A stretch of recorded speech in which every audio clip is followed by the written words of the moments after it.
Present when you're ready.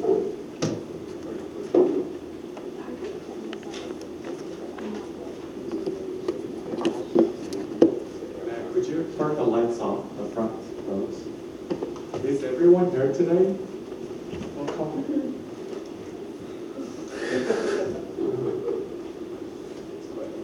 Yeah, it's kind of, what happened? I mean, would you like to wait for a couple more minutes or perhaps? Or would you like to call your group members? Just to check whether they're on the way. 1, 2, 3. Yeah, it's working.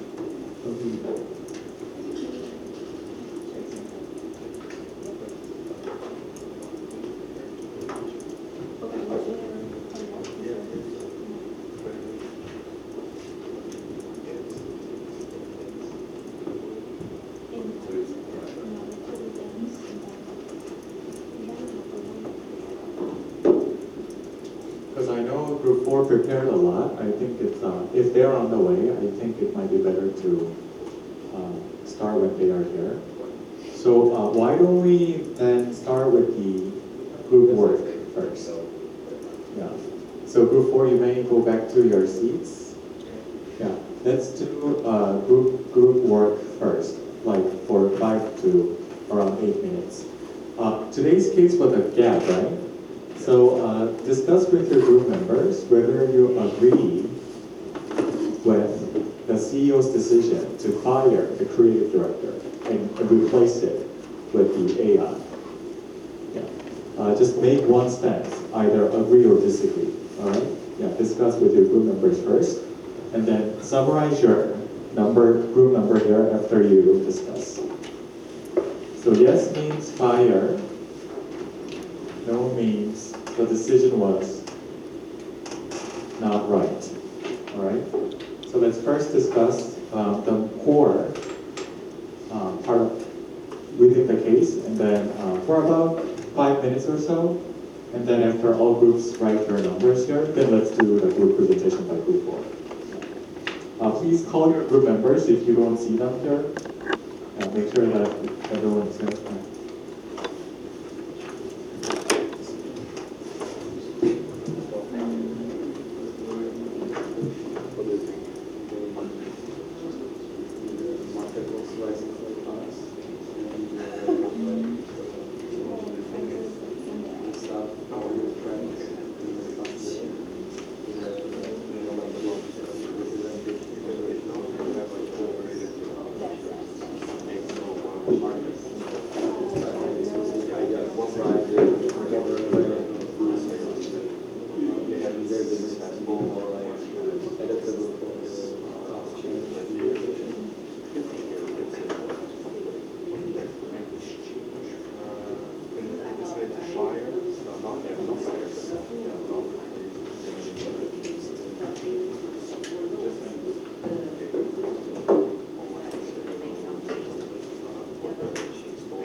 because it doesn't have the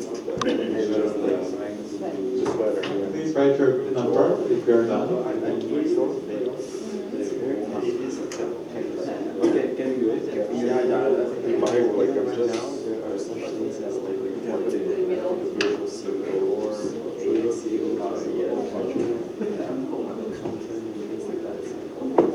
So think of it like you need to decide a one clear stance. That the CEO is urging, right? The pack, the CEO is urging.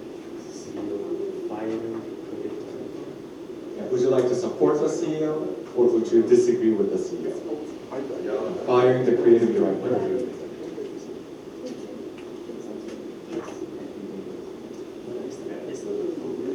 you are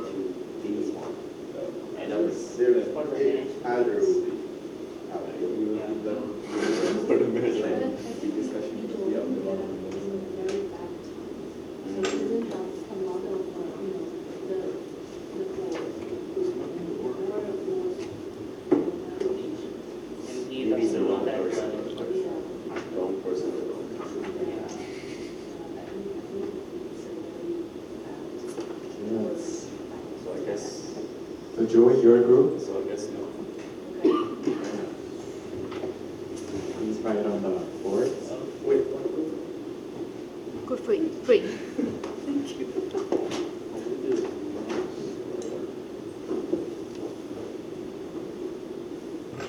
Okay, so today one group is not here. I mean, I merged them the two. So let's invite group 4 first for them to present.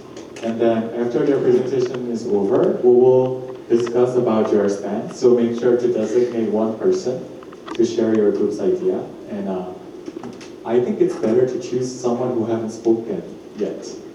Yeah, I want to see new faces. So, okay, so let's invite group 4 first. Please come up and do the weekly presentation.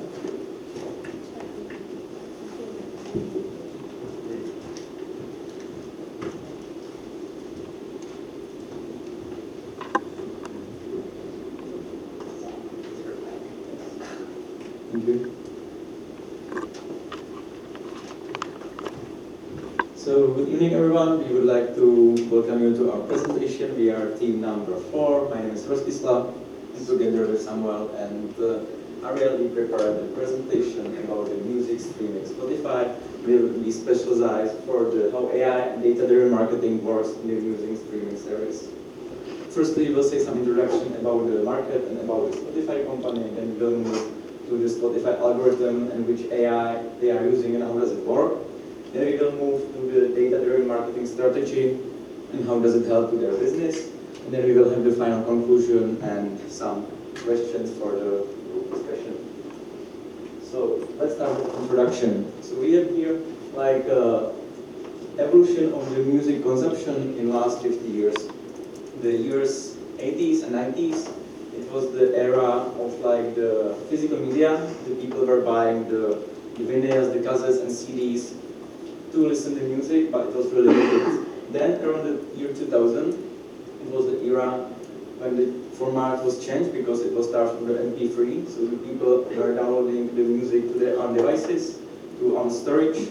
But this era was full of the piracy and of the black market, so it was also not the best. And now, from the year 2010, we have the era of the streaming platforms. It means that the music is online, you can listen almost everything and everywhere, and there is no ownership. And today comes from the streaming platforms, almost 85% of revenues of music industry. So let's start with the Spotify company. So it was launched in the year 2008 in Sweden, and now it's used by more than 675 million users every month. And you can listen there now more than 100 million of the tracks and more than 6.5 million of the podcasts. And it's available in more than 237 countries and districts in the world.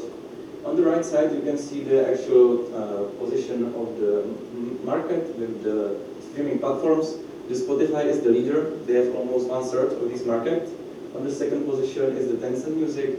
They have almost 15%, and they are specialized for the Chinese market. And then we have there the big players like Apple Music, Amazon Music, and YouTube Music. But these companies are like not focused on this. This is only like their like additional service. So they are not like specialized only for the music. And I would like to do like small survey. Who here is using like some music streaming platform at least one time per month? Please raise your hand. So it looks at almost everybody. And who here is using Spotify at least one time per month? Okay, so not it's the same number like before, a little lower. And now, who is paying the subscription in some of the streaming platforms? Okay, so it's still almost each of you who is listening. And last question, who is paying the subscription for Spotify platform? So it's like half of the people which are paying for something. Okay, you know, because the Spotify is using the two main business models. The first one is Spotify Premium. It's based on the ads, and they are trying to persuade the consumers to use it to be the subscribers later. And now it's used by 410 million users. And the second model is Spotify Premium. It's based on the subscription, and it's used by more than 263 million of paying subscribers every previous year. It's generated the revenue almost 14 billion of American dollars previous year, and from this business model is coming more than 88% of the revenues of this company, and it's more than 98% of the gross profit of this brand. On the right side, you can see that the numbers of the Spotify users is constantly growing every quarter. And now I'll open the word to the Brianna. Okay, so now I will introduce a little bit about the algorithm of Spotify. So first I want to say about actually the quite important step that they do is the acquisition of this company called Econest. Actually they are a company that's doing the data and intelligence for music industry specific. So why they use this? Because they want to blend the machine learning and the natural language. And how they are doing is called collaborative filtering. That means so let me explain what is collaborative filtering. You can imagine that they are creating a map. So the map will look like this. Imagine there are two people. So one is called Nancy, one is called John. Both of them like the song, these three songs. So if Nancy likes song D, this song will highly possible that also appear in John's playlist.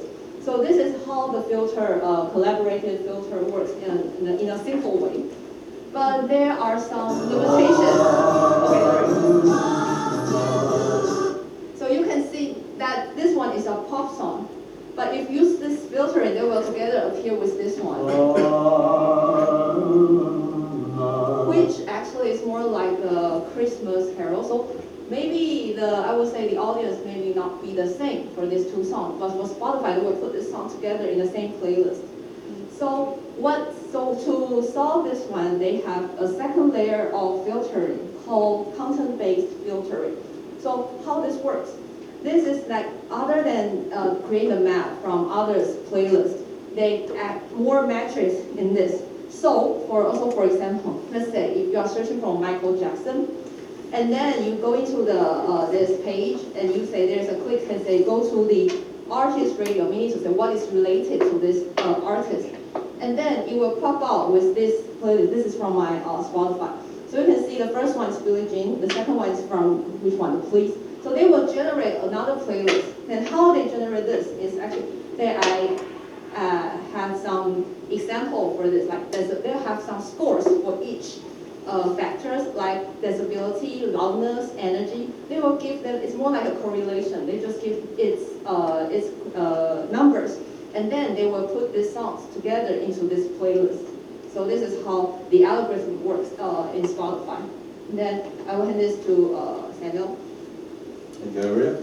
So my part is to explain how Spotify to use the segmentation and personalization to improve their business models. And those hyper recommendation system will give you a high effect, the content that your user might have interest in.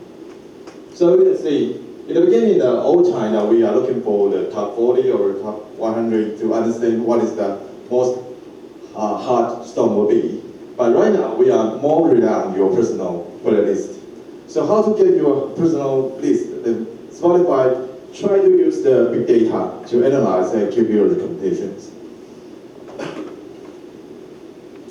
So Spotify, just like Ariel mentions, so they use the behavior targeting. They'll according to your personal data and correlate the same user's data to give you the recommendation. So he published the Discovery Weekly in 2015. So every Monday, he will give you 40 or 50 songs, a playlist, according to your playlist and the other users, and give you a range that you can have this week. And that is the beginning of your personal recommendation playlist. And then try to keep you in the Spotify as long as it can. Deliver more function like the release data radar. Every Friday you will give you a new release according to your taste, to the new song you never heard before. And also you give you the day list according to your morning or noon or different emotion, and give you a recommendation to keep you use the Spotify, and also use the Spotify DJ, give you a more personal recommendation. So I can play a little bit.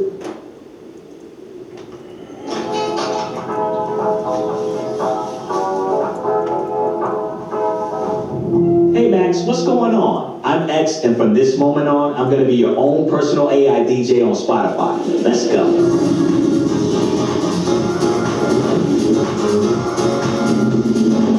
Up next, I know you've been on a summer song kick lately, so I went back for some of your old summertime favorites. See if it warms you up.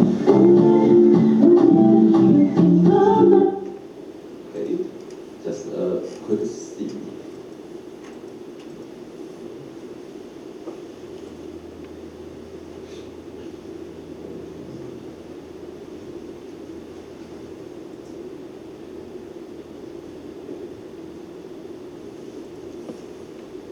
So it's like the retention marketing. They try to keep you in Spotify. So they use those strategies. And next, the shining one will be the Spotify Rapid. They are published at 2020. So they increase in the 21% app download in the meantime, and 90 million users directly use that function, and also they have the FOMO phenomenon, fear of missing out. They allow you to wrap your whole year's play records, and you can share those to your friend. They let you know your music taste. And they will cause the social media integrate and viral marketing praise. So they are encouraging the user. So user will share to your friend, and your friend will download Spotify. And the next year, they also provide a Spotify branding that you can brand your playlist with your friend. They can share your playlist at the same time. So what is the Spotify with the other difference? So there are some outstanding outperformance. Just Spotify more feel like live field recommendation. Just like I mentioned, they can have day list.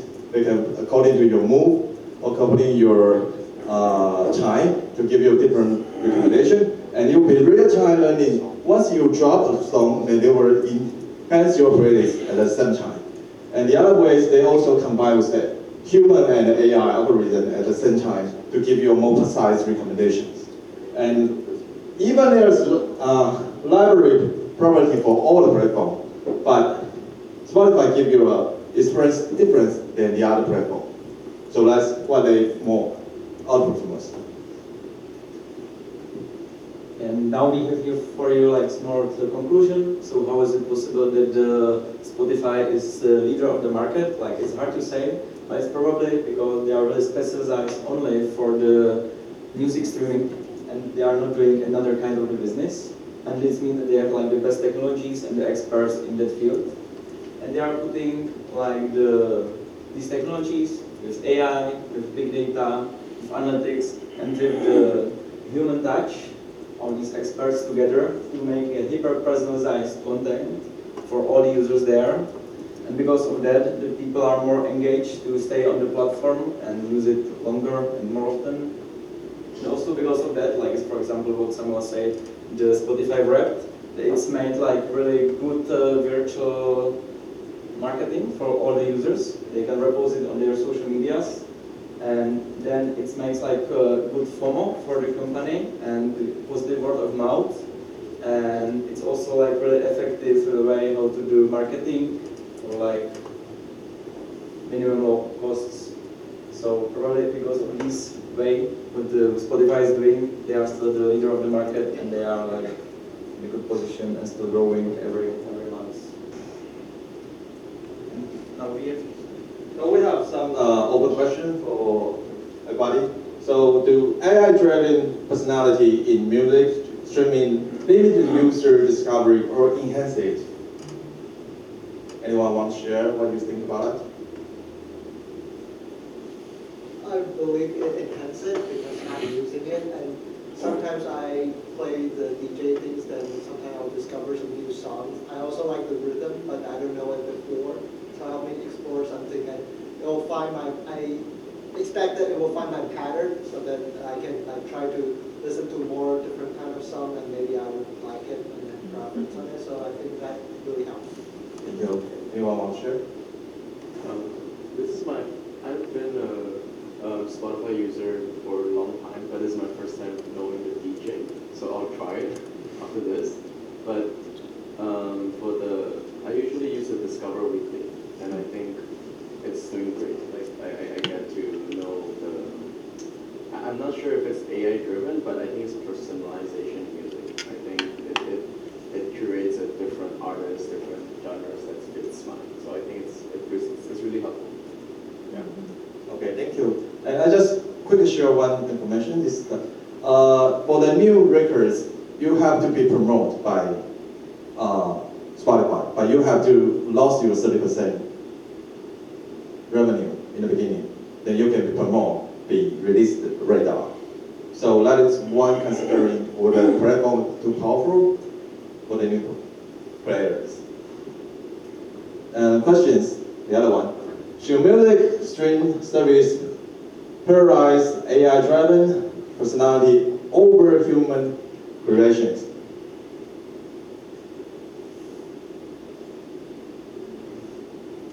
Anyone have any idea? Do you think it's better to use the AI for personalization or like somehow with the human version? Or put it together? I guess yeah, it's for sure better with AI because it's more simple for the company on one hand, on the long term, and also in the case of Spotify, it's so many users, so many different tastes, so many ways how you can listen. So AI can for sure make it easier for the listener and for the content.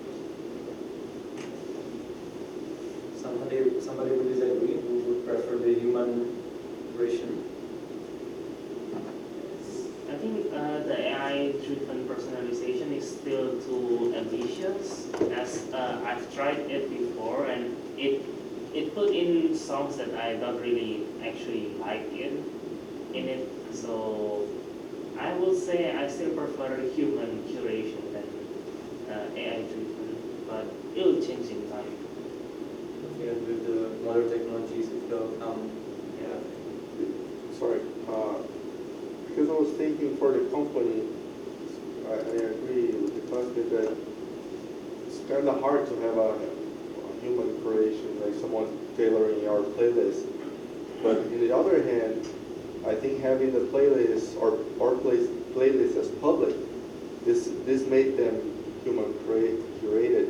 So in the sense, as Anthony said, if you have your friends connect to your Spotify account and they can also check your playlist, that could count as something that, okay, if you have a friend and you have similar tastes, you probably would like to know what the other person is listening to, so you can add their songs to your playlist as well. And this is something that I've been using Spotify for, I don't know, before it was even available elsewhere. I had to use VPN for it. And now using YouTube Music, I think I missed the tab where you can see what other people are listening to live. So in that sense, there's still a human factor to it that it differentiates for its competitors. So like the organic way how you can like share your playlists. Yeah, they even have a different kind of QR code that is not a QR code. It's like a wave thing that you point your phone to it and then you can share your playlist in a very different way. It's quite interesting. You are also using it? I saw somebody use it, but I think that for like social media things of linking, like I think Spotify's doing very good. And also have some like annual review for what you have listened to, and you share that with friends, and you have connection. Okay, our final question. Do you think the streaming service like Spotify is good for museums and artists, the music instruction?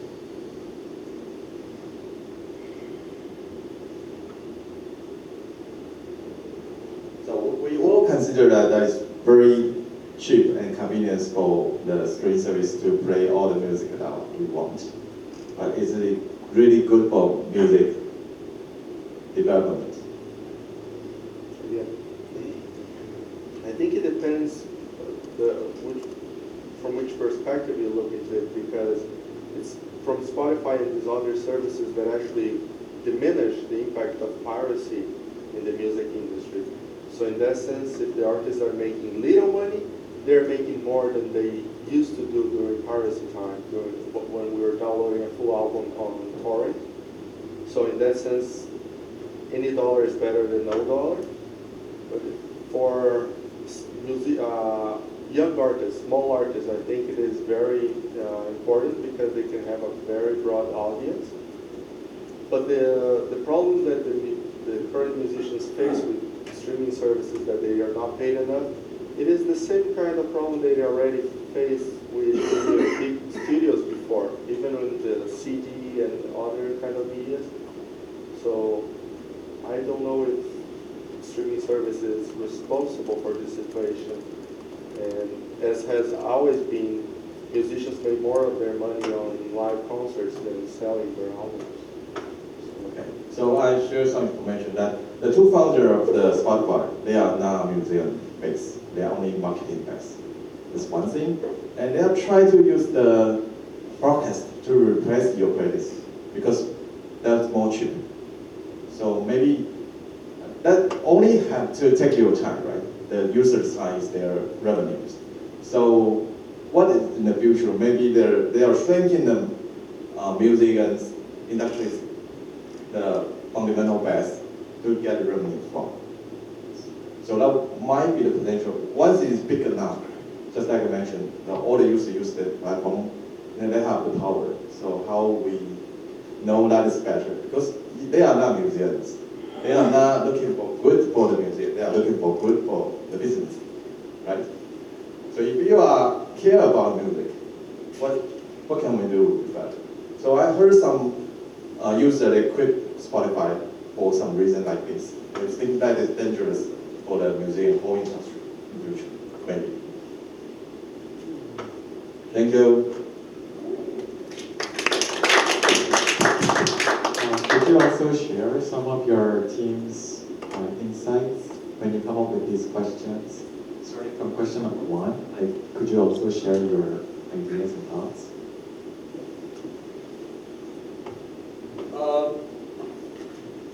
We are thinking that, yes, the AI is just help us to discover more information that we found.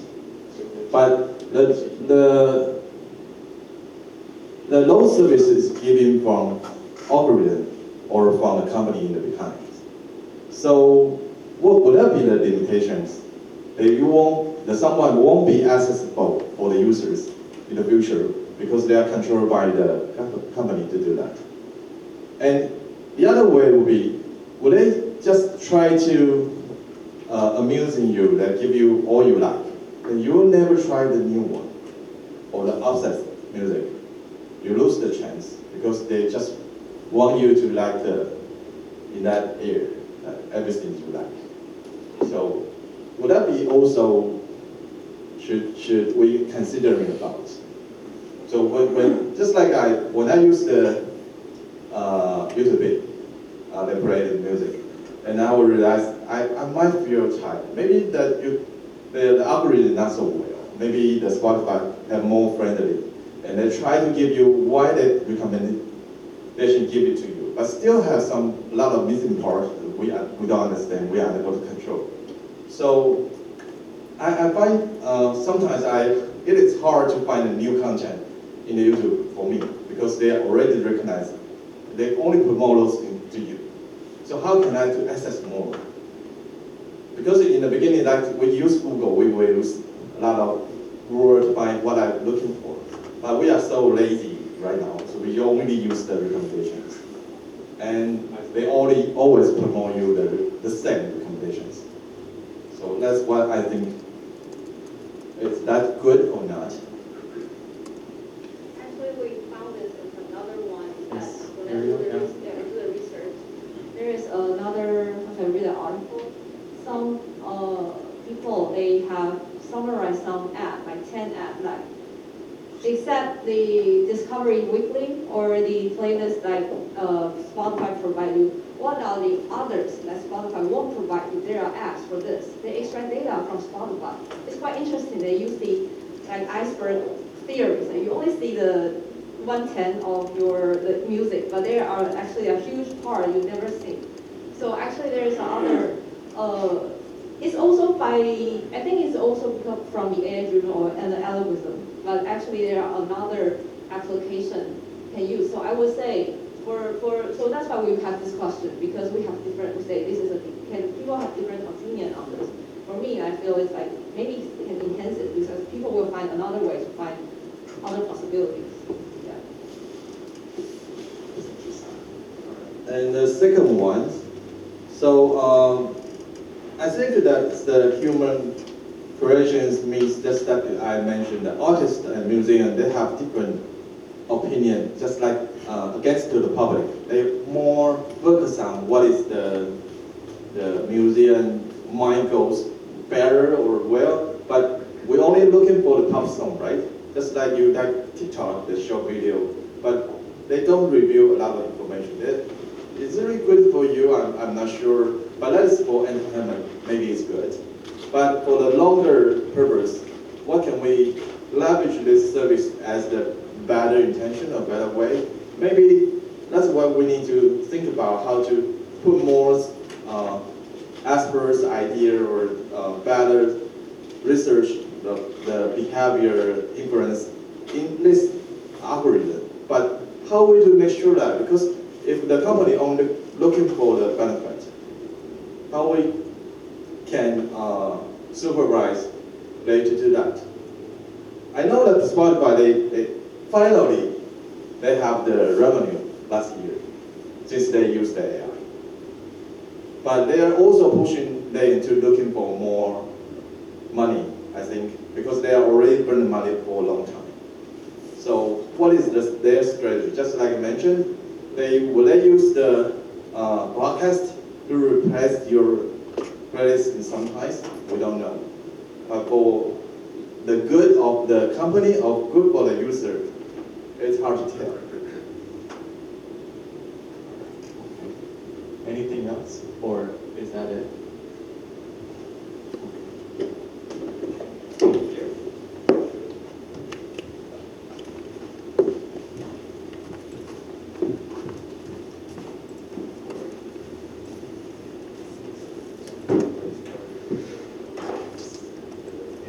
So there are two things that I want to mention about the presentation.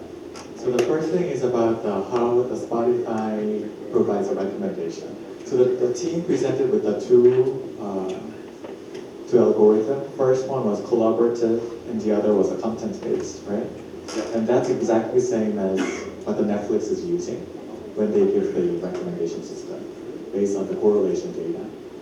And then I was very intrigued with your first discussion question. Yeah, so you're basically saying that using that correlation can actually limit in terms of the diversity that you could enjoy. So I agree, yeah. So it's kind of drilling down in a deeper and deeper, and just showing us similar highly correlated content, whether it's a content base or how others might use it. But it could actually limit in terms of their choices to enjoy other potential ones. Yeah, that's very interesting. Second thing is about for the music recommendations, such as such hedonic items. So there's a paper saying that when AI give a recommendation for hedonic ones, like art piece, in general, consumer prefer to get recommendation from another human being. But if it's a very utilitarian focused goods, then it's okay for consumers to have the AI recommendations. All right, so thank you very much for such fascinating topics. Let's start from sharing you this photo, this picture.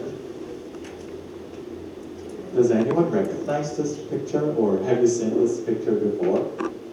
Or what are your impressions or feelings, emotions of this picture? Any thoughts? What do you think? Roberto? I'm an old face, Professor. I'm an old face. You want a new face? Okay, yeah, new face, yeah. Any volunteers?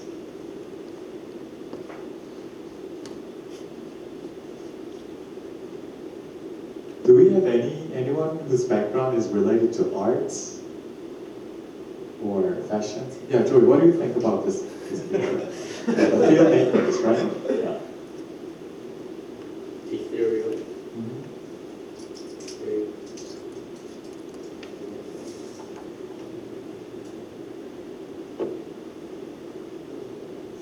Any emotional reactions or responses? I think for emotion-wise, I think it's like more like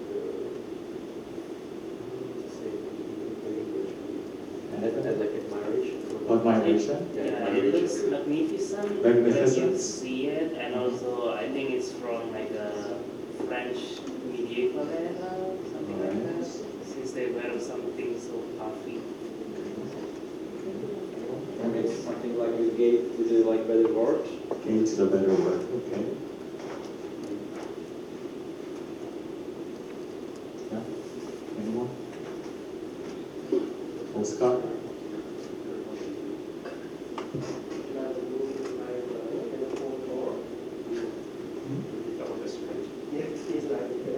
Okay, okay. Like entering into like a gate. All right, new world. Okay. Kevin? Oh, you saw it seen it before. AI made. So this picture was drawn by AI and actually won the first prize, first awards in a competition. Yeah, and the judges were all very famous artists, like professors and very well-known experts. But then they couldn't tell that it was drawn by AI, so they gave the first awards.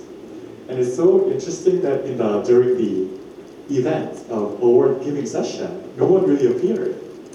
And that's they realized that, oh, there are no humans. Yeah. Because in the competition, they didn't specify about the qualifications. So they assumed that it's going to be a human.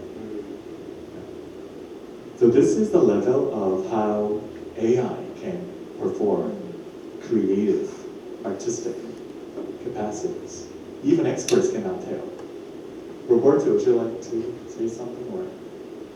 I think we can imagine that this is AI made now because we're a little bit familiar with AI. Mm-hmm. But if you show this a few years ago, nobody could tell. Yeah. I think it is.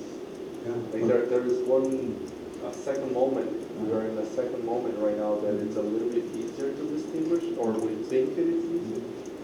But So okay, let me ask you this question again. Now that you know that this is drawn by AI, how do you feel now? Do you still feel the same admiration, magnificence? Yeah, do you still feel the same, or?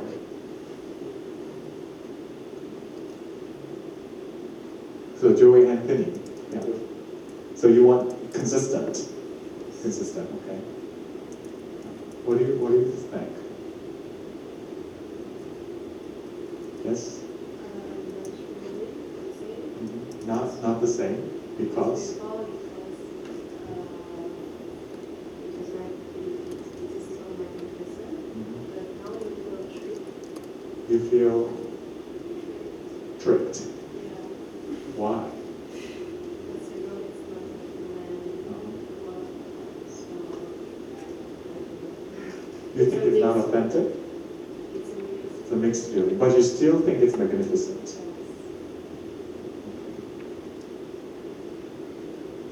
Anyone else? What do you think? Professor, Yes. I agree with Joey that it's still very amazing. It amazes us how far AI has gone. But at the same time, even if you don't have any art background, if you go to a museum, I have it here open, The Birth of Venus. That is a very famous painting. Even if you don't understand it, you can have the guy talking to you and explaining why the artist probably made some choices to represent them that way, what is the meaning behind.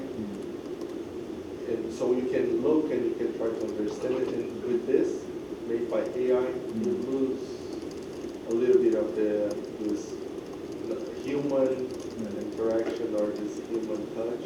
Human touch? That gives you meaning. Meaning. Yes. Or even like what is the hidden message from it? Like, how can, if AI ever develop to a point that it can also give you why it picked these elements to portray it in this way, what does it tell about itself or ourselves? That can be a next step, but for now it is just a very well done and impressive achievement on artificial intelligence. So you still think it's an impressive achievement, Yes. but in the backside, Yes. you feel like it's empty. Yes.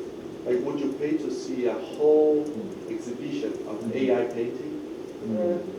What is the point? All right. It's not like the AI, but somebody had to put like instruction to the AI what to do, which colors to use, or what has to be like the point of the picture. So somebody was communicating with the AI to create this picture probably on time. So there's still some human creator in this picture with some background story probably.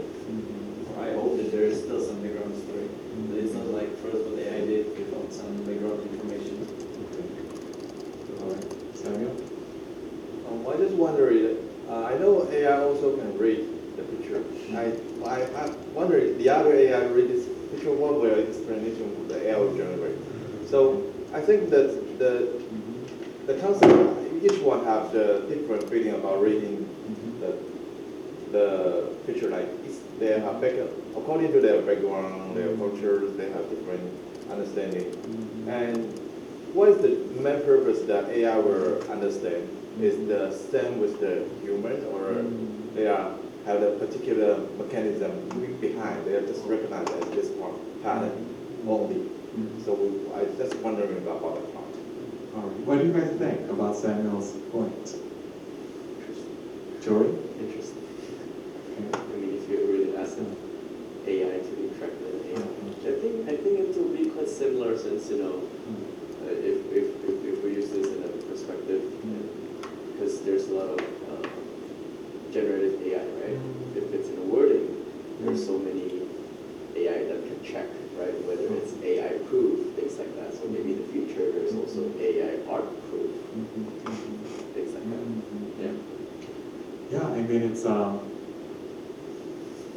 I think using AI technology itself, it's getting more important, how to utilize it.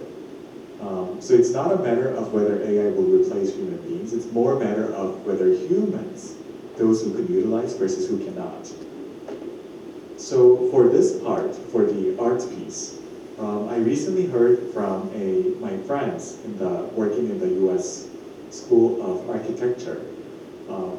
He told me that during the entrance exam, they received so wonderful art pieces, but then after they enter, they realize that it's not done by themselves. Yeah, they receive a help from AI tools. So it's really hard for them to discern whether is it really that person's ability or not. It's getting much more difficult, and there are some gray area how much they could support it by the AI technologies. Yeah. So today's case is about whether to fire the human's art director, right? Or can it be replaced by data-driven algorithm? Yeah, basically an AI tool, right? Before we share each of your points, let's first try to understand the background about the case. So what was the main issue that Gap was facing? Yes. It was like slow reaction for the market. Like they were not going to the trends because the fast fashion Okay, fast fashion. was changing quite fast, and they were not like ready for the fast changes. So they did the clothes like quite late, and then they didn't sell it. There was a new trend, right? Okay. What else? What was the issue that the CEO was facing before he made this decision? You Chanat? I think one of the factors is Zara and H&M, that they adopt a liquid and demand-driven supply, and So that's in line with the Yeah. fast fashion? yeah. Zara, okay. Anything else? Also the new competitors like the announcements like selling the clothes and other brands like through the online e-commerce. So the rise of online e-commerce. So the market started changing. Okay. Mr. Lee? Yeah. I think he failed to predict the market. You mean the CEO? Okay. All right. Anything else? From this side? And? I think the consumer taste is shift. So Uh-huh. they didn't keep as a leader role in the industry. And the volume is e-commerce. So that's, Okay. they have, E-commerce? yeah, they have a big drop from the sales. So sales drop. Yeah. Let's take a look at our exhibit together. Exhibit 2. Can anyone share with us about this exhibit 2?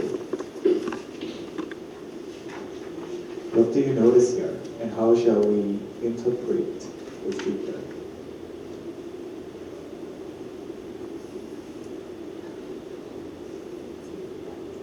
Ariel? I think the first impression of all is that they have a shirt on the shelf. I think that's in 95, 2000. But actually their net income wouldn't go up. Still remain at the low of 1,000 million. And the third one will be they actually declined a little bit from 2006. And then they kind of up and down from 2006 till 2017. Yeah, but the net income actually still remained quite stable. All right. So Ariel shared with us that there was a huge growth in the beginning. But still, when you take a look at the net income, it's not that many. So you might be curious what happened, right? Yeah. Despite high sales, how come their net income is kind of almost stable, steady, right? Yeah. So that was our first observation. Okay, Anthony? It's the same. All right. What about the second part that Ariel has shared? So perhaps after like 2003, it seems like there's a box in the net sales. And there's up and downs, yeah, but it looks kind of average, it's kind of monotone, almost. Okay. And the net income also, it's kind of monotone. So basically, the sales, there's no growth, right? So let's try to think what happened by looking at another exhibit. Let's take a look at their financial structure. Exhibit 9.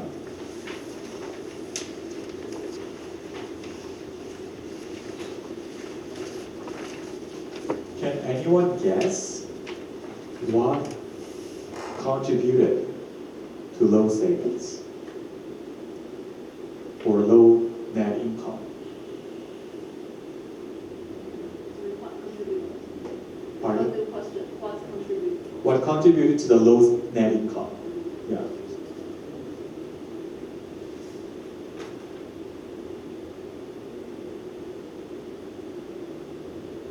Yes. Like margin of the product was going down because of the commodity market and like the agricultural business. So Product margin was going down. All right. Okay. Anyone else? Anyone from like accounting or finance backgrounds? Can you read between the numbers?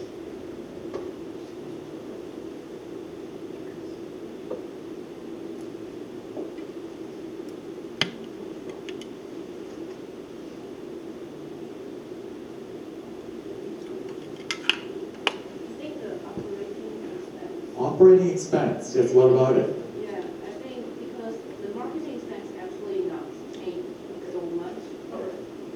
So Ariel shared that, let's take a look at the marketing expense first.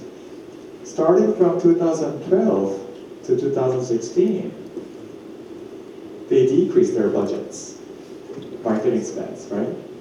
So perhaps, yeah, there are no sales growth. So perhaps it's easier from the management side, cut the marketing expense, right? And which is very typical. So which is also reflected here. But despite that there is lower marketing expense, when you take a look at their operating expense in general, it's not healthy. Right? So can anyone guess what contributed to the high or getting higher operating expense? Inventory probably. Okay, Roberto, why do you say that? It's not in here, but by reading the text, it says that. Oh, okay, from the readings. Okay, Ariel, why you disagree? Operating expense, meaning the most majority is the personnel they hire. Personnel, they So meaning to say they maybe, like in the case they mentioned they create, I don't know, they maybe hire more people to focus on the data and stuff. That's the only thing I think. Because they cut down the numbers of the stores. So what else is about the operating expense and Did they really cut down the stores? Let's take a look at Exhibit 10.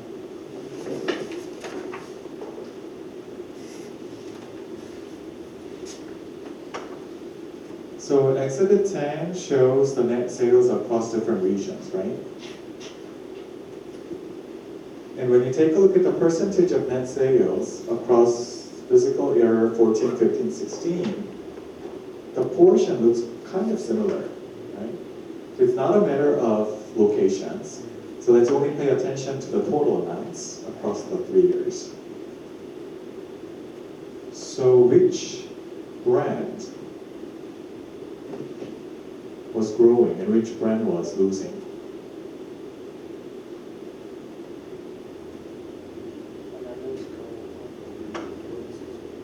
Anthony? Old Navy is growing. Old Navy was still growing, Yeah. despite that the overall gap Yeah. was facing the sales decline. Yeah. Okay. Whereas, Yes, Gap and Banana Republic are losing their sales. Gap and Banana Republic was losing. Gap Global. I mean, all three brands belongs to Gap, but right. Okay. Let's keep this information in mind as we continue our discussion. So let's take a look at Exhibit 11, return to stockholders. Okay, can anyone try to explain this figure for us?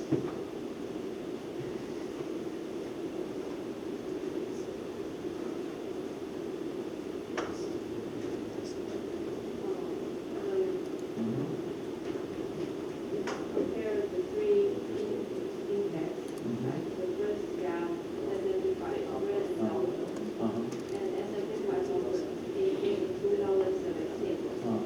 In the beginning, from before 2015, gap is outperformed by other two. But in 2017, you can see it's the lowest one in terms of All right. versus the market. Okay. So you think that from 2015, the gap was going downturn compared to the other two? Okay. Can anyone go a little deeper? Why two? Why these two indexes particularly?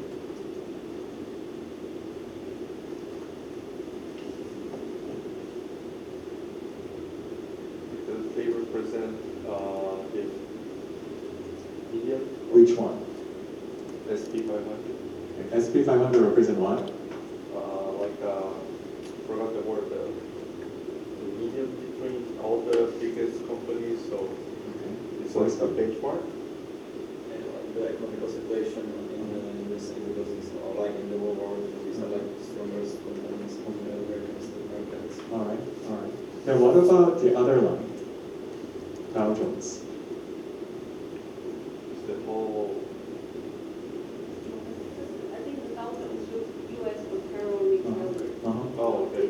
In certain categories, within this category. So S&P shows more like a general economic trends. So let's take a look at S&P 500. It's getting upward sloping, right? But when you take a look at the apparel industry, it started to be little stagnants from 2015, right? And considering that industry-specific factor, still Gap is doing lower. It's no better than the industry level, right? Yeah. So these are all the issues that the CEO was facing. So in order to resolve this market downturn, he decided to fire art creative director. Yeah. Perhaps he could save portion of the operating expense, I suppose. Yeah, perhaps. Yeah. So let's discuss the difference between these two models. Exhibit 13. Anyone could walk us through Exhibit 13?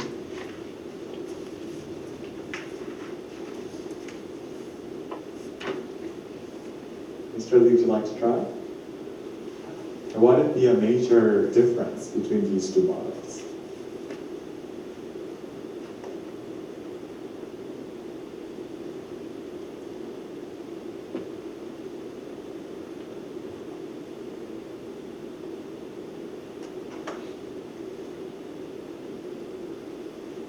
Or any volunteer? Kevin? I think the only difference is just the predictive models and the creative director. One is machine, one is Okay, one is machine and the other is humans. And what's the role that they serve? decide what's the new trend. Deciding the new trends. Okay.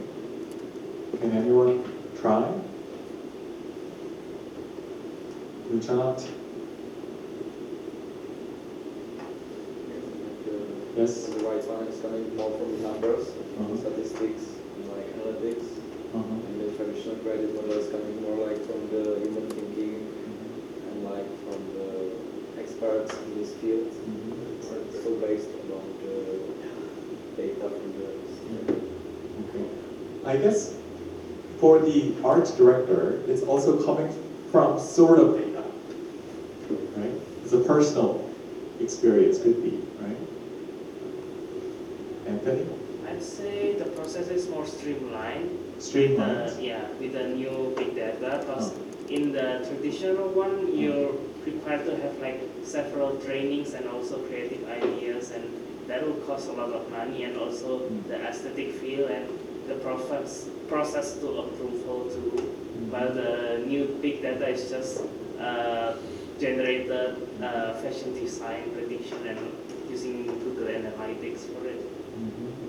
All right, so it's more, you feel like it's more streamlined. Okay, Joey? I think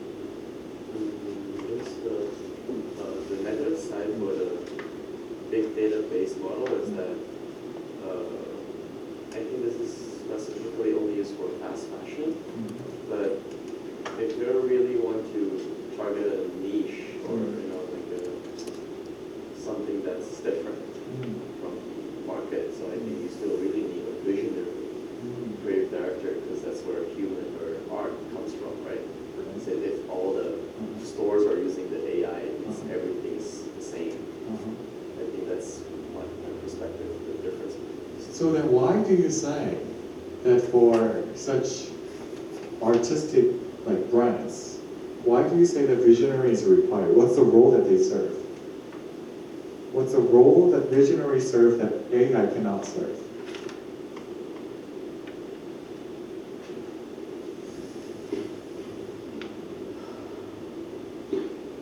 Do you get my question? It relates to the first picture that I've shown to you. The artwork, art piece. Yeah. So Roberto says if in the exhibition it's a bunch of artwork by AI, why wouldn't you go? What's a unique role that humans serve for arts? Human connection. Human what? Human connection. What do you mean, human connection? Soul? Soul. It's very abstract, but because it's a people like sense of feeling, right? Emotions. Yeah, that's interesting. Soul. Okay. Anyone else? Yeah, art is a kind of expression, what AI is trying to express. Expression, what do you mean by expression?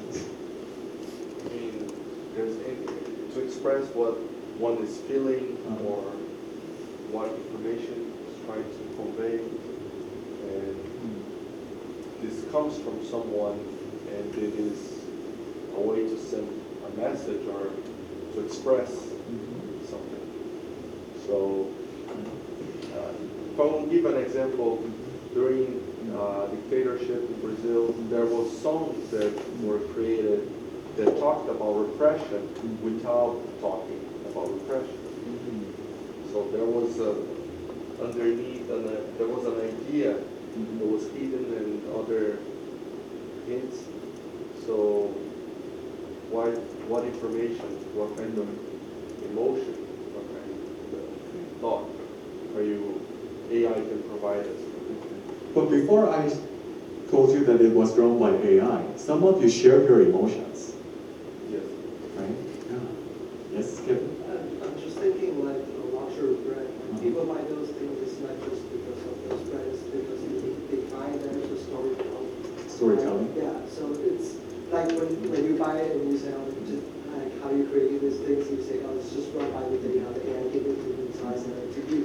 Then people will have connection with that. We buy those brands because of there's some story behind them, and then we share those same feeling, kind of also the perspective. That's why we purchase those things. Okay. So perhaps like if you concentrate for like a longevity, like a brand with longevity, like very luxury premium brands, they have stories of artisans, right? Those who found that brands. But if it's drawn by AI, it's like, it becomes too simple.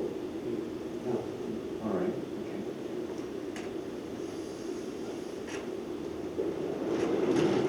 Okay. A major difference between these two models is that if there is a creative director, it's pretty centralized. There's a one person dictating and make decisions based on very subjective opinions, right? Whereas for the big database, it's very decentralized. Right? And it's based on what the data is telling us. So let's hear your opinions. After we hear your thoughts, let's have a break, all right? Yeah. So let's start from group 4. Why do you say you want to fire? Group 4, yes. Actually, originally one was in the middle, not Okay. yeah. Because like what Professor was saying, it's more like dictator. So if the whole company or the whole direction will only decided by one person's judgment, will be that too biased? I don't know. So if, but I'm also not really support that we should move to the big data. For me, it's more like it should be parallel. But yeah, so that's why I would say kind of saying yes. So if it's middle, what's your idea? How do you put it into a middle? Are you trying to mix these two different models? Makes kind of, because yeah, I'm not really understanding about the fashion, but what I know is that like for the luxury brand, definitely they have stronger, I would say, brand image. So that's why people follow this brand or like this brand. But this is more like fast fashion. How should I say that? So it's not really what a person says. Okay, our next season the fashion should be like this. But in the public, maybe they have different thoughts. So how to make this should be the person know what could be that the public listen and you decide something more catered to what public likes and how we go. All right. Anyone else? Anyone from your group 4? Yeah. I just think that we want to combine because one of the reason because the predictions model maybe not give a broad visions. So the visionary creative director maybe have more fashion insight understanding, but they might have the gap between how long will it go to the low-level designer merchandise. So if they miscalculate, then there might be a long inventory stuck there because those low-level design are not acceptable for the company right now. But with the AI, with the clear vision, they can combine all the public feedback and ideas. Maybe they can more evaluable to understand how long will take this fashion tied to the low-level designer. They can accept those parts. So I think the combined with the big data and the creative vision, that can have better understanding the whole business future will go to. Yeah. Okay. And the big data is really like faster. They have like really slow reaction to the market before, so they need to do the change to use like the big data and like do the fast decisions to be like ready for the market. Okay. So you're saying that one of the trends to follow with the fast fashion is should be quicker and efficient. All right. Okay. Let's hear from those who said no. Shall we start from group 6? I think that, we think the logic should be whether we fire this marketing manager, the problem will be solved. And we think that the answer is no, because just the people that are accepted have multiple questions to be tackled. So,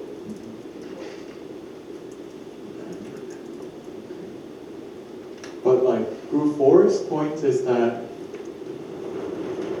perhaps the first one and the last one can be tackled if we fire.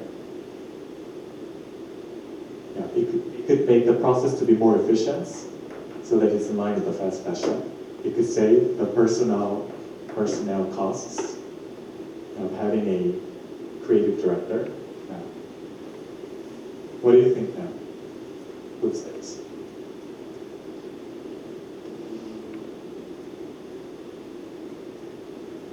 I think that'll be based on if this big data tool can accurately identify which is the think that on total it's lower than the new marketing manager. Okay. So next issue could be accuracy, right? Yeah. Yeah. Well, let's talk about this later on after we have a break time. All right. But let's first hear from Group 5.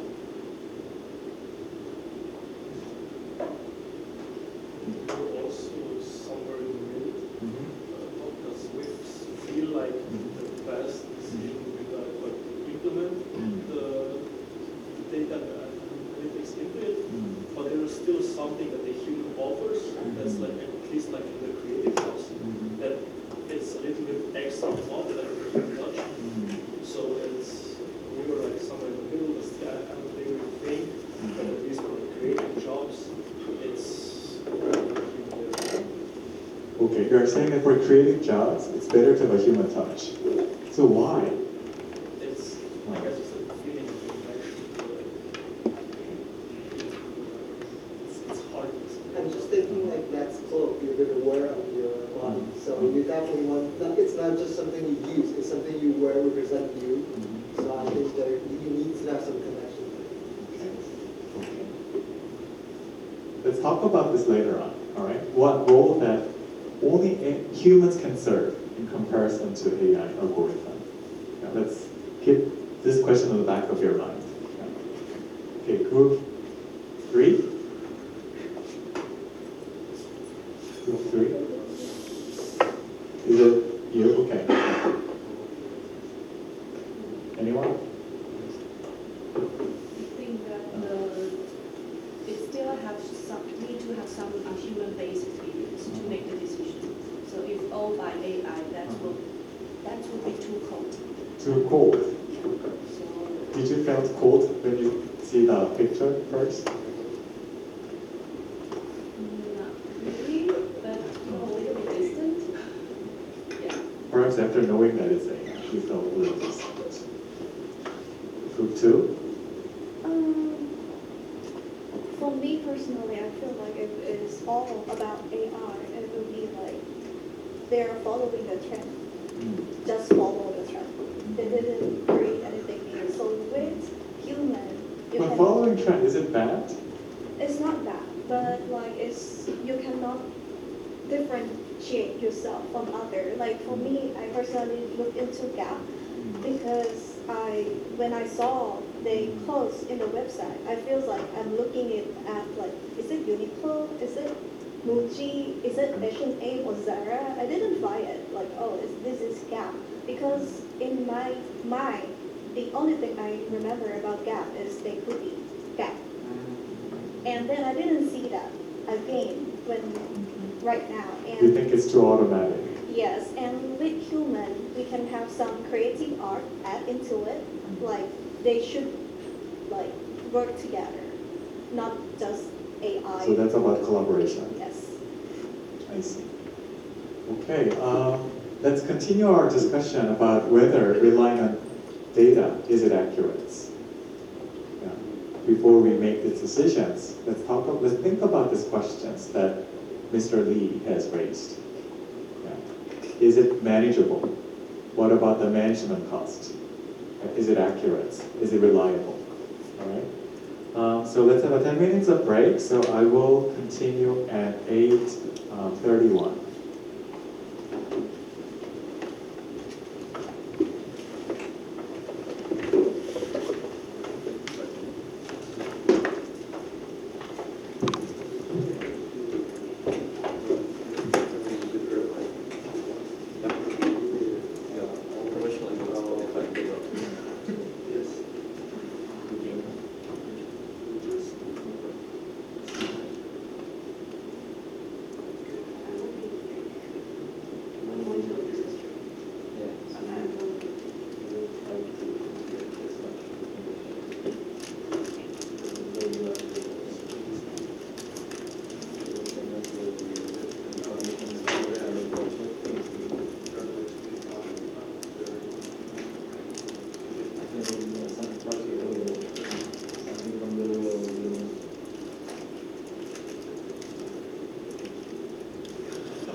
Okay.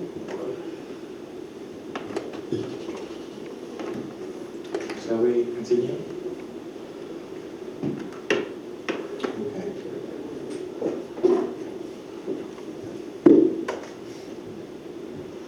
Let's talk about whether AI can actually make a prediction for future trends. Is it accurate? Let's talk about the accuracy. What do you guys think? Do you think we can AI make prediction models for fashion trends? Yes. Questions specifically because trends are still coming back from the future, from the past. Like it's a cycle. Like now we have the same clothes like I don't know 60 years ago. So I think they can predict like what the people are preferring now, and they can search in the past what was like what is fixing with this kind of new stuff. So I think it's like a cycle and it's going. Cycle. It's like it's going again and again the same.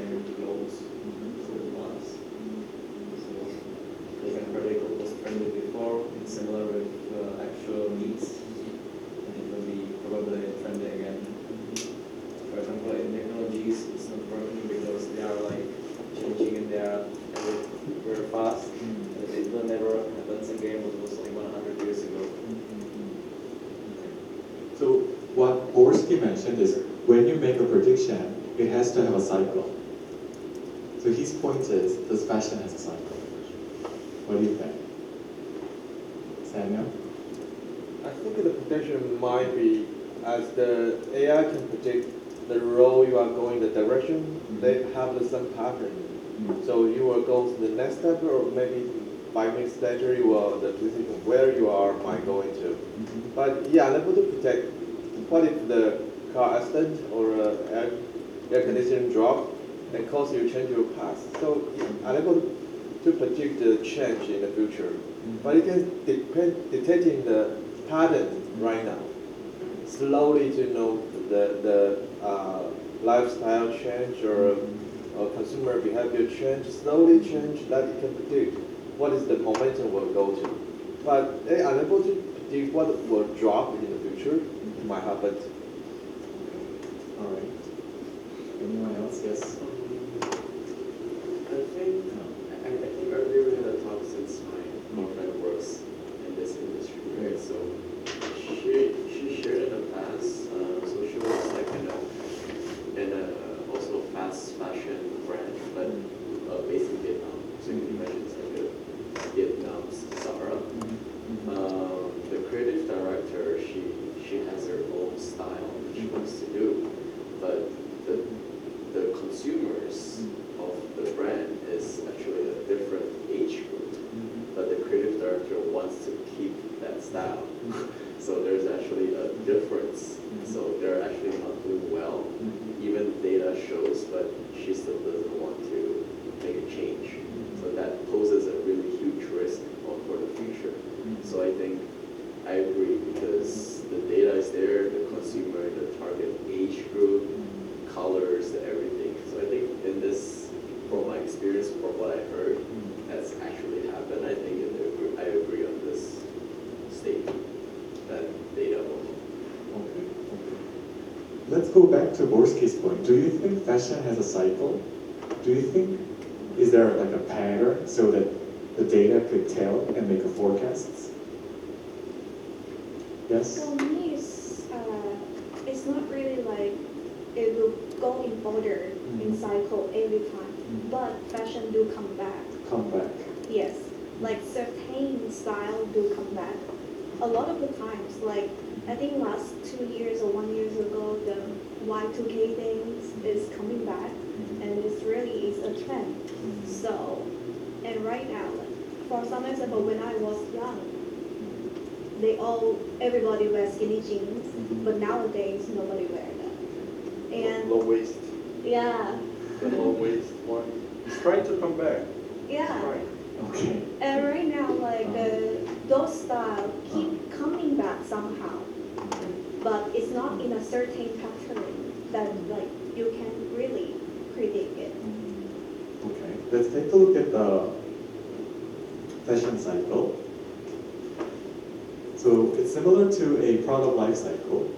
Each fashion is known to have some sort of cycles. Yeah. From introduction, rise, maturity. If it's a stable classic one, then the maturity will go continue, like jeans, very classic ones. The maturity stage continued. They don't have decline. But for a fast fashion, this entire curve is getting skinner. It's very fast. Yeah, so all the cycle starts and ends pretty soon, pretty fast, right? So the example of fast fashion would be like a certain type of jeans. I don't know how to, I don't know how to put it in English, yeah. Flare. Flare? Okay, yeah, that, you know that jeans, right? So if the item is very stable, very classic items, then perhaps you can make a prediction, perhaps. Because it's likely the market is there, right? But for a fashion brand, can you make a prediction? And that's one question that I want to ask you guys. And our case talked about a hemline theory, right? So what this theory tells is that depending on the economic situations, the length of women's skirts, there's a there seem to have some sort of relationship. Yeah. Do you agree? So there was a study that were done in South Korea. So let's take a look at the stock index and the skirt length. Do you see some trends? No correlation. No correlation? It's like zero. It says P is less than 0.05, meaning It's very significant. it's significant, right? So how do we make interpretation of these findings? What was the logic of this hemline theory? From the case, what was the logic behind it?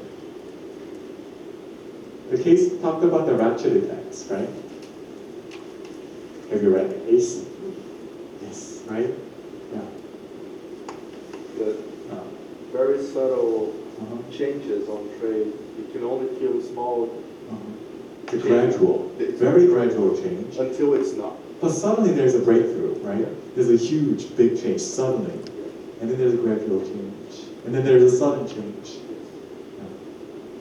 Yeah. And this hemline theory tells that during a hard time, the skirt's length becomes shorter. Oh, no, it's the opposite. It becomes lengthier. Why? I've never worn skirts, so I don't know. But what this theory tells that during the hard economic times, they want to cover more.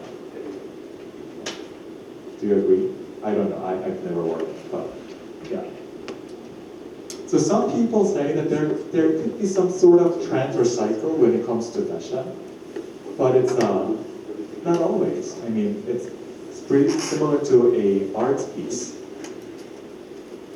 So let's talk about why is making a prediction a key for this types of business. Yes, Miriam?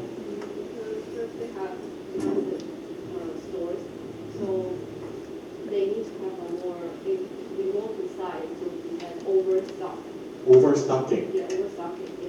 And they also don't want to have higher discount. They have this problem with that. So they don't want to do the write-off, so they just do a higher discount to sell those stuff. Anyone worked for the fashion industry before? Do we have anyone? Fashion, apparel industry. So one issue that Ariel, Roberto, what's happening? Professor, yeah. Minus point? Minus points. Did you plug I'm it just in? joking. Is it plugged? Yeah, it's plugged in. No, but plug the energy also or no? Yeah, it's being powered, right? Oh, it's because of this. Oh, because of this? Yeah, Okay. I only put it, yeah. Okay, then it's fine. Okay, Let's try. that's an experiment. Yeah. Okay, so the overstocking could be one issue. What about understocking? Yeah, it could be another issue. This is also an issue, right? I mean, you're losing your potential chance to earn. Yeah, sales, right? So their issue of sales decline. This can be also another issue. But what about the overstocking? Why is that also an issue? Because if you cannot sell everything, you're gonna need to, if you have inventory, you need to sell it at a discount. So it deals with the inventory costs, dealing with the inventory. So no matter what, it all reduces your profit, right? But is this only particular to Gap, or is it in general similar for other industries? Or is it more pronounced for this type of industry? What do you think? Didn't work as well for this. The computer didn't work as well. Didn't work, minus point.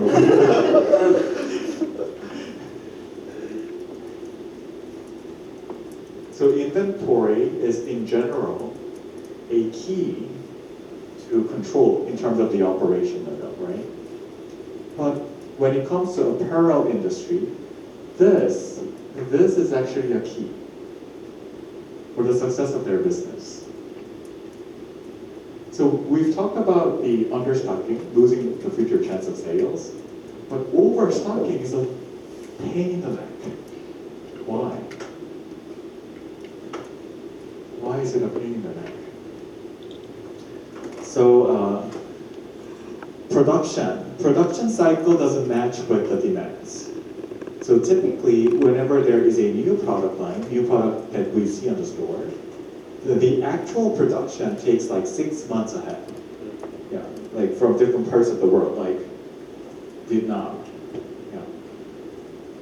So 6 months before there is a gap, and if it leads to entire items are put onto sales, then that's success, right? But in case there is a leftover, or if there's a return, it all becomes an inventory, right? And when you think about the fashion items, it's not like, it's different from commodity. All items are so different. Their colors, their size. So it's not a standardized. So depending on the number of product line you have, the stock keeping units, your inventory will be accumulated for different types of fashion items that you have, right?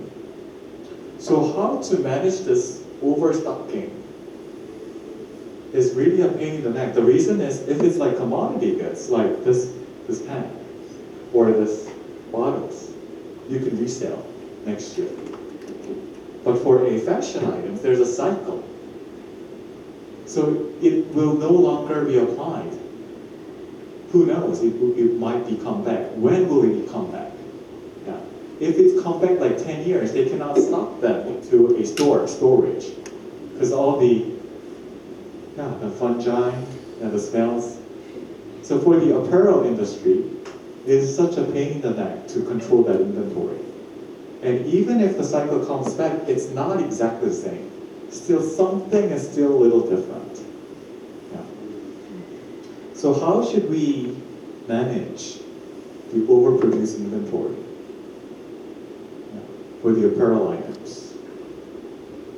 So put yourself to be in the shoe of the Gap CEO, and I want you to have a group chat for a while. And let's share what would be the most effective strategies. Yeah. Let's have a 5 minutes. Yeah, 5 minutes of chats. Yeah. Would you like to wait or continue? All right.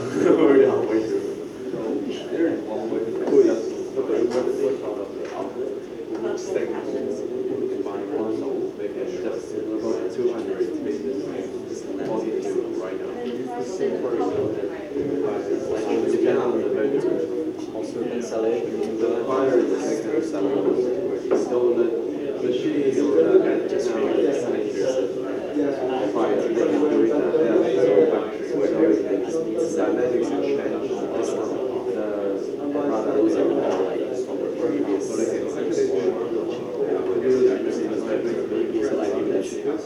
a perspective, I see that. So they are based on user standards. So they lower the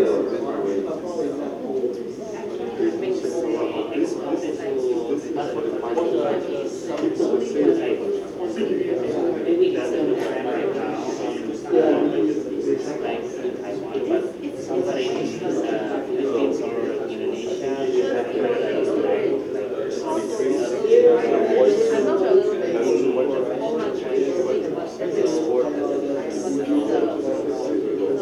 bit more donation. Right now, actually, they announce multiple products. So they don't know what will be like sales are so they pockets this one holding that a lot of people like they were quickly to hold your from get hold of from produce products and just download the money.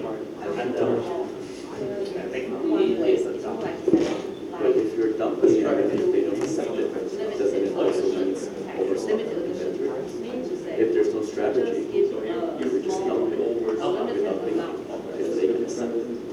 It's just inventory to another inventory. They still have to sell it.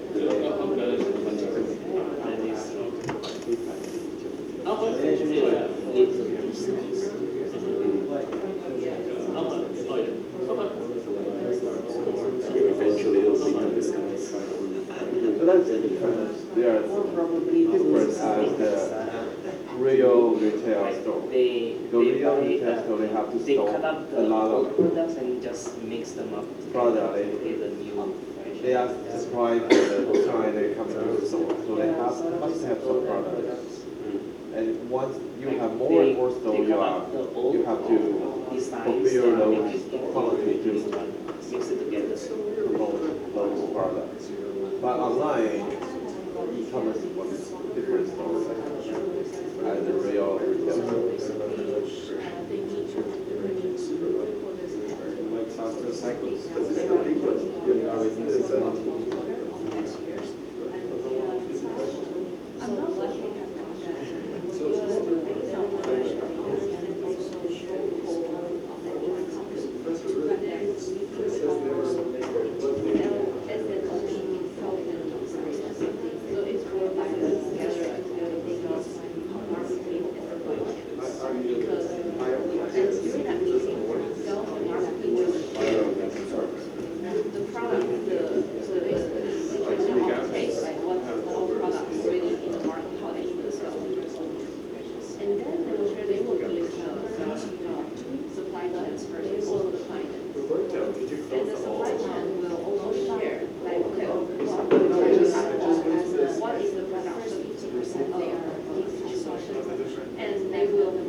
Okay, 1 minute.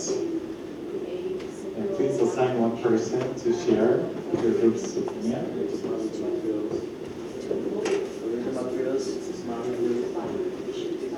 So either way, you have to change your sales strategy, like discount or campaign, according to the selling. Very quickly response for those. But you are dependent on whole season, and then you get the reaction, or the app, they'll be too late. For the first batch, we produced This is a matter of issue. I don't think and then we will kind of stop. that much with Almost like just only like still like we produce, it lasts but for a then long time. we see that the They repeat still order have the is same increasing. similar And then we'll ask the factory to increase their all stock. Sometimes we'll ask the factory to change production lines to stop a certain line. So they keep costs like this. But it all depends on always monitor the market trying to lower down the operating costs and collaborate between the companies. Okay, can we chat together? Okay. Let's start from group 5.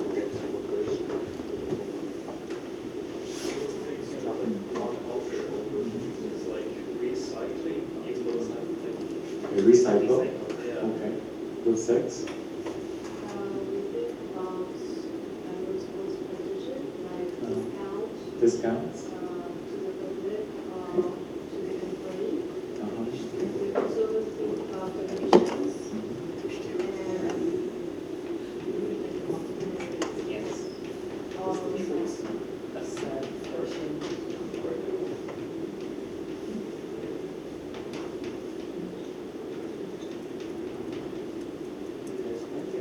Donation, did you say donation to employee? No, I mean, the discount. Discount. Maybe towards the main employees or employees, depends on the, Down to the public? on the, depends on the. Either employee or public. All right. Move forward.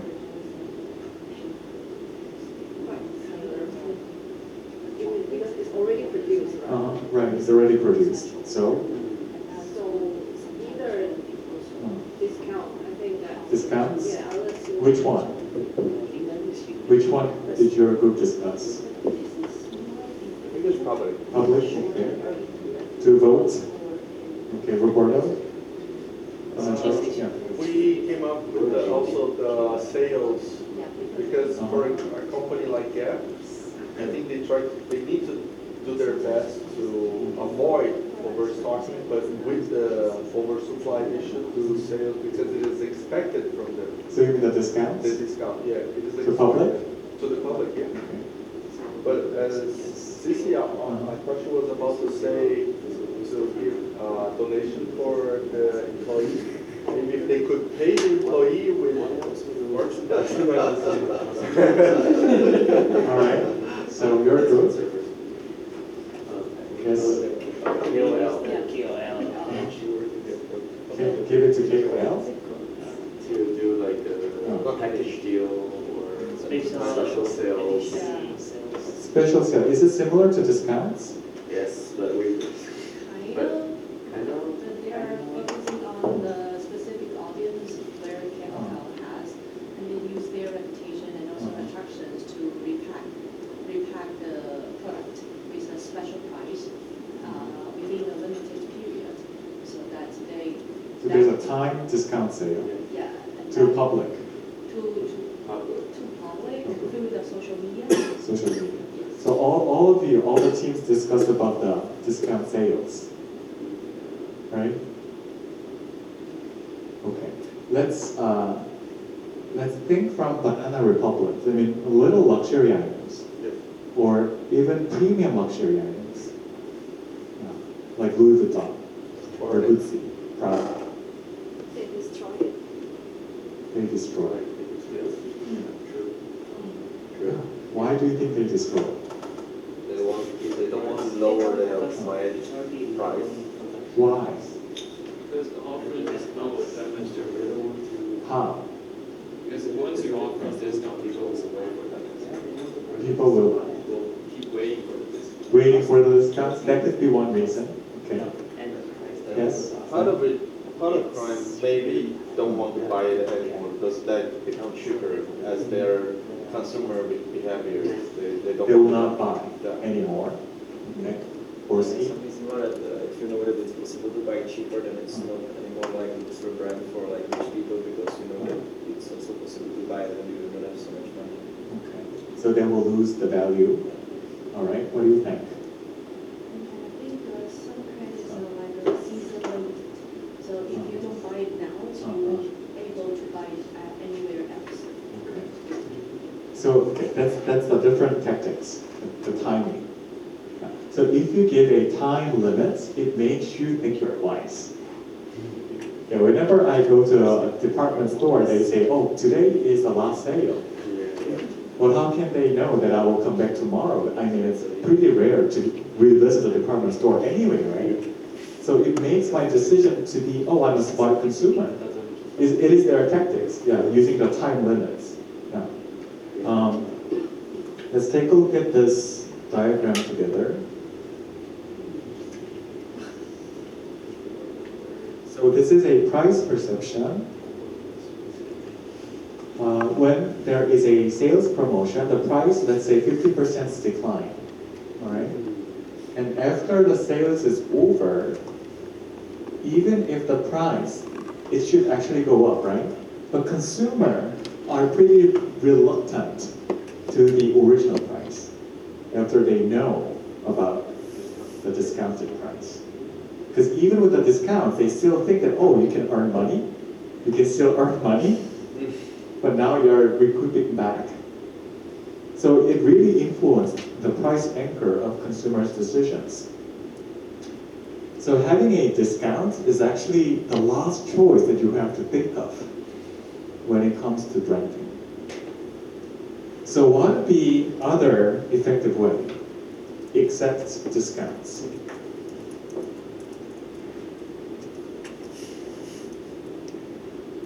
Yes? Materials from the clothes to stuff, like from the, like something like recycling. Recycling? The old stuff and do something from it, and also can support the.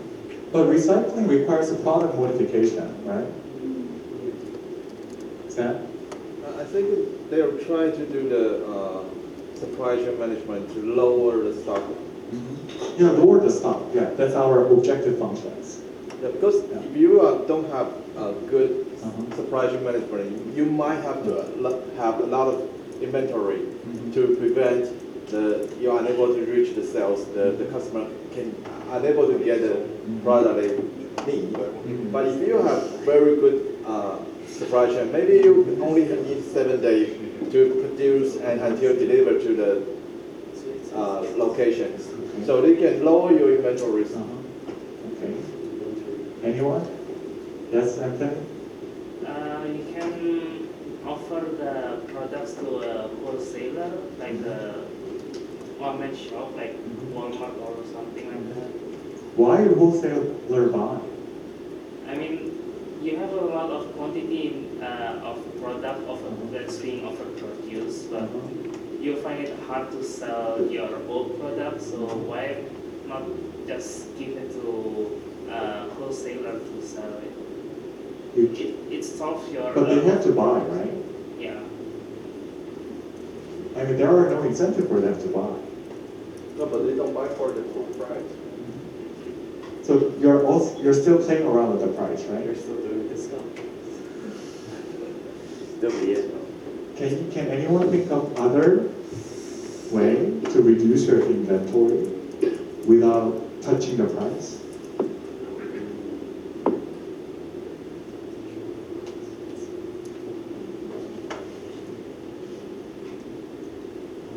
So it's still selling. Still selling. You can still reduce inventory without touching the price. Take the old clothes and make from it like something different, like from wearing jeans, and you go there, do holes, then it's like the. So that's not the same. That's not the same product, right? It requires a new product, somewhat. And I'm thinking. you're thinking, okay. I think it's possible for the limited quantity that already is available. When you have already started a new product, maybe only 10,000 pieces or less, as they sell out and there's no longer until the company willing to reproduce that, there's only 10 limit pieces. So they will lower the inventory. Maybe sell it in terms of a fashion matchup between old clothes and new clothing. So you can utilize your old clothes with your newly bought items. So you can reuse it in the stores. So it's similar to repackaging, right? No, more like you can actually put up your old inventory back in line in your stores, utilizing a new mixing up with the. But that doesn't guarantee that it's going to be sold out. Yes?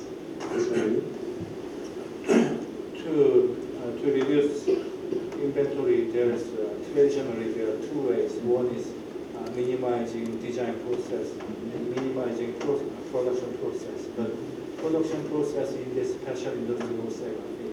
So one way is the minimizing the design process and quickly launching to the market and competitors. Okay, okay. Yes, Anne? I'm thinking of supply chain, like not to rely on outsourced production, more to focus on the central production so that you can have But these are already produced, right? It's been already generated. Let's say you have to rent a storage to control that inventory, and you don't want to spend that real estate fee. It's not just real estate price, but there you need to hire someone. Because Yes. this is a very easy answer, and we are trying to find it and we just can't.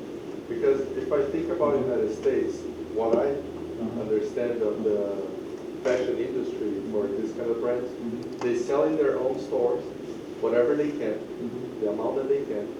After it goes to outlets, and if it's not sold in outlets, it will probably end up into Ross or Marshalls where clothes go to die.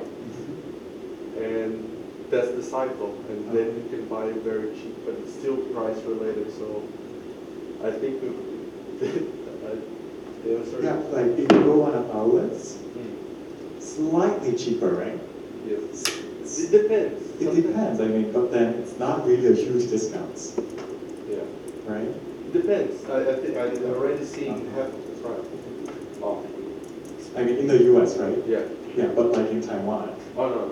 In Taiwan, the most important one is buy one, get one free. Oh yeah, that's it. That's it, yeah. That's more effective than 50% discounts, although it's the same thing. Yeah. Do you get what I mean? Yeah. You could provide with the original price, but give them 2 items. Yeah. And your inventory will reduce without harming the pricing. But that is not a discount. It's not discounts. The price hasn't been discounted. It's the original price, but you're giving 2. So it is same as a discount effect, but the price value will stay the same. Same, but different. Right?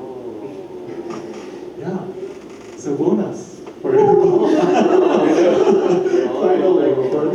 Finally. Did you have? Would you like to add anything more? After what he said, So keep this in mind.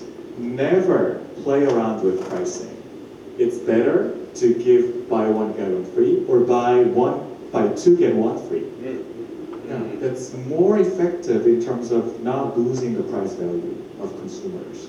Because we're discussing the minds of consumers. Would you say that this is also region-based? I think here in Taiwan, at least, I don't want to say Asia, but this is very present. Well, but the buy one get one free, I see it pretty globally. Okay. Yeah. Yes. when we were discussing, because I think a very similar brand in Taiwan, like Gap is Net in Taiwan, and I've been to their outlets for a few times, and their condition is you have to buy 5 pieces of items in order to get the discount. But they keep the same price tag. Right. But you have to buy 5. If you buy 4, it's still the original price. So every time I go there, I have to buy at least 5 pieces. And I think it really reduces very fast. Right, right. So if you do not want to put it like a buy one get one free, another tactic is set a price limit cap. Like if you spend 1,000 NT, then you will have like 10% rebate. Yeah. They're also not harming the product's pricing, but let them spend minimum of 1,000. Yeah. Do you get what I mean? Never ever play around with price discounts.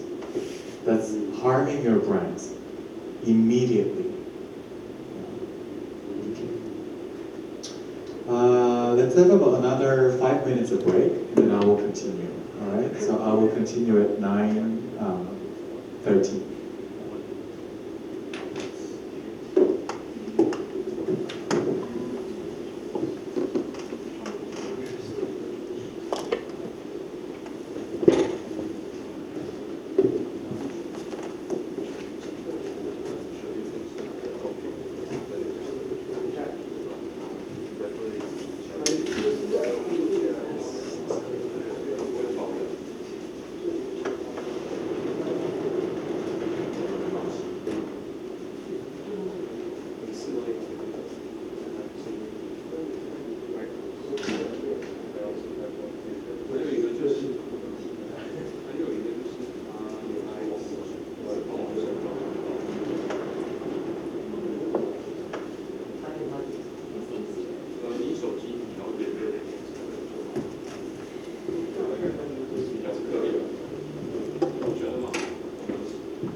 I just found today, yesterday, your email with the video and with the reflection Yes. from the previous lesson, so I did it today. Have you see the email from professor? Because we both of us we cannot access to. You cannot do it, but it's Yes. like I downloaded it like a normal Word document. Can you download like the normal document? I did it, like, but maybe Oh, really? I can try it again. Yeah, we only see the link to your. Okay. It's fine. How does it work with the points? I like worked here previous week on the lesson, but like I was going through the materials and I was trying to do some discussions in the papers. So then it's like somehow calculated like some points, or it's like the guy was not here. Oh, I think that is only for I mean that because physically you did not attend the lectures last week, right? Yeah. So I think if you submit the reflection paper, like the kind of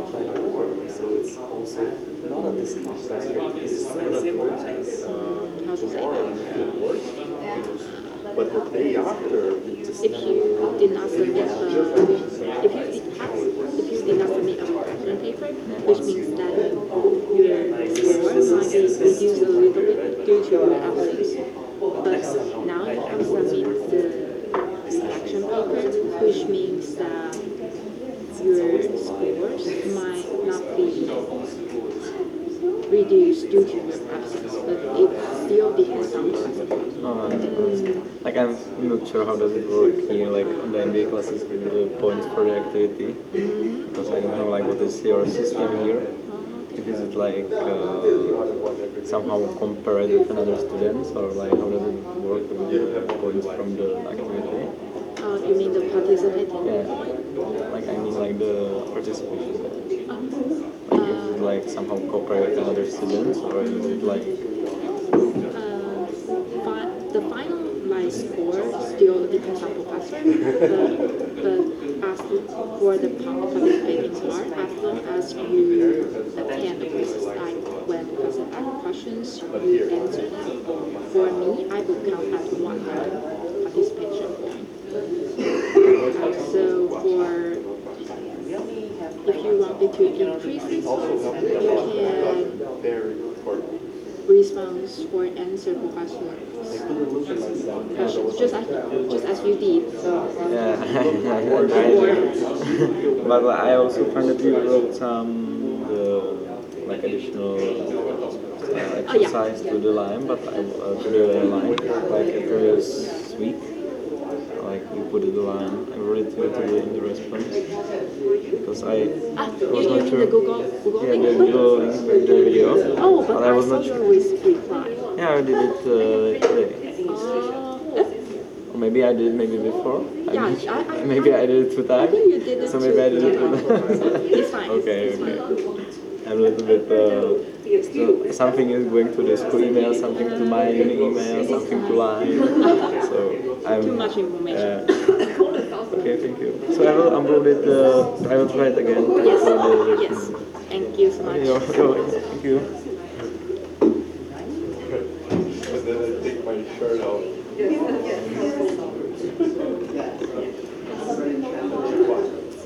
Okay. Let's continue. So remember that never play around with pricing. So even for going, like having an outlets or recycling, that will not be helpful. So the answer to this question is no. Yeah. Outlets, recycling, it will not help, especially for the luxury items. Let me switch our gear a little and let me talk about more recent observation that I've made. So a Mobile World Congress. How many of you have heard or even participated in this event before? I just know what it is. Okay, what is, could you explain? It is, What it is? as it says, Mobile World Congress professors last week Uh-huh. or previous class talked about the very big event in the United States. Forgot the name of the other one. CES? CES, yes, in Las Vegas. This one is very famous in Barcelona as well. Right. And many cell phones back at the time where cell phones would be launched at this event. Right. Anyone This is else their who have Europe. heard or participated? Yes, Jordan. about it. Yeah. Like I think it's just like if CS is the largest in the US, this is the largest in Europe. Yeah. All right. So when we talked about electronics events for understanding their new products or new technologies, there are two worldwide events. The first one is CES that we've already talked about when we cover the Google's voice assistants, Consumer Electronics Show. And second one is every March in Spain,